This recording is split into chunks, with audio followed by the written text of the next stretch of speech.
ಶ್ರೀರಂಗಪಟ್ಟಣ ಕನ್ನಡ ಸಾಹಿತ್ಯ ಪರಿಷತ್ ತಾಲೂಕು ಅಧ್ಯಕ್ಷನ ತಲೆದಂಡ ಆಗಿದೆ. ಕೊಲೆ ಆರೋಪಿಗೆ ತಾಲೂಕು ಅಧ್ಯಕ್ಷನ ಪಟ್ಟ ಕಟ್ಟಿದ್ರು ಕನ್ನಡ ಸಾಹಿತ್ಯ ಪರಿಷತ್ತಿನಲ್ಲಿ. ಈ ಕುರಿತು ನ್ಯೂಸ್ ಫಸ್ಟ್ ವಿಸ್ತೃತವಾಗಿ ವರದಿಯನ್ನ ಪ್ರಸಾರ ಮಾಡಿತ್ತು.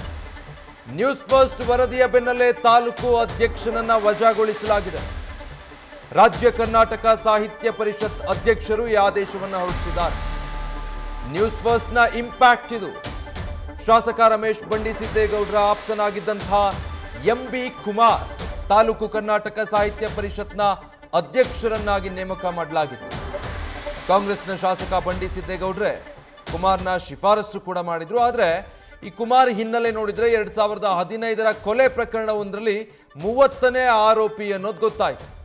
ಸೊ ಕನ್ನಡ ಸಾಹಿತ್ಯ ಪರಿಷತ್ನ ಬೈಲಾದಲ್ಲಿ ಯಾರ ಮೇಲಾದ್ರೂ ಕ್ರಿಮಿನಲ್ ಪ್ರಕರಣಗಳಿದ್ರೆ ಅಂಥವರಿಗೆ ಸ್ಥಾನಮಾನ ಕೊಡೋ ಹಾಗಿಲ್ಲ ಅನ್ನೋದಿದೆ. ಅಧ್ಯಕ್ಷ ಸ್ಥಾನಕ್ಕೆ ಅರ್ಜಿ ಹಾಕಿದಾಗ ಯಾವುದೇ ಕೇಸ್ ಇಲ್ಲ ಅಂತ ಕುಮಾರ್ ತಪ್ಪು ಮಾಹಿತಿ ಕೂಡ ಕೊಟ್ಟಿದ್ರು. ಆದ್ರೀಗ ಕುಮಾರ್ ಕೊಲೆ ಕೇಸ್ನ ಆರೋಪಿ ಅನ್ನೋದನ್ನ ಕನ್ನಡ ಸಾಹಿತ್ಯ ಪರಿಷತ್ ಖಚಿತಪಡಿಸಿಕೊಂಡಿದೆ. ಸೊ ಕುಮಾರ್ರನ್ನ ಅಧ್ಯಕ್ಷ ಸ್ಥಾನದಿಂದ ವಜಾ ಮಾಡಿ ಮಹೇಶ್ ಜೋಶಿ ಆದೇಶ ಹೊರಡಿಸಿದ್ದಾರೆ. ಕರ್ನಾಟಕ ಸಾಹಿತ್ಯ ಪರಿಷತ್ನ ರಾಜ್ಯಾಧ್ಯಕ್ಷ ಮಹೇಶ್ ಜೋಶಿ ಈ ಆದೇಶವನ್ನು ಹೊರಡಿಸಿದ್ದಾರೆ. ಸಿದ್ದಲಿಂಗಯ್ಯರಿಗೆ ಶ್ರೀರಂಗಪಟ್ಟಣದ ತಾಲೂಕು ಅಧ್ಯಕ್ಷನಾಗಿ ಜವಾಬ್ದಾರಿಯನ್ನ ನೀಡಿರೋದು. ಸೊ ಇವರನ್ನ ಅಧ್ಯಕ್ಷರಾಗಿ ನೇಮಕ ಮಾಡಿದಾಗಲೇ ನ್ಯೂಸ್ ಫಸ್ಟ್ ಇದಕ್ಕೆ ಸಂಬಂಧಪಟ್ಟ ಹಾಗೆ ವಿಸ್ತೃತವಾಗಿ ವರದಿಯನ್ನ ಪ್ರಸಾರ ಮಾಡಿತ್ತು. ಕನ್ನಡ ಸಾಹಿತ್ಯ ಪರಿಷತ್ನ ಬೈಲಾ ಏನ್ ಹೇಳುತ್ತೆ ಅದರ ಪ್ರಕಾರವಾಗಿ ಕ್ರಿಮಿನಲ್ ಕೇಸ್ಗಳೇನಾದ್ರೂ ಇದ್ರೆ ಅಂಥವ್ರಿಗೆ ಸ್ಥಾನಮಾನ ಕೊಡಬಾರ್ದು ಅಂತ. ಬಟ್ ಈ ಕುಮಾರ್ ತಪ್ಪು ಮಾಹಿತಿ ಕೊಟ್ಟಿರ್ತಾರೆ. ಆ ರೀತಿ ಯಾವುದೇ ಕ್ರಿಮಿನಲ್ ಪ್ರಕರಣಗಳು ತನ್ನ ಮೇಲೆ ಇಲ್ಲ ಅನ್ನೋದನ್ನು ಹೇಳ್ಕೊಂಡಿರ್ತಾರೆ. ಬಟ್ ನ್ಯೂಸ್ ಫಸ್ಟ್ ಇದರ ಬಗ್ಗೆ ವರದಿಯನ್ನ ಪ್ರಸಾರ ಮಾಡಿತ್ತು.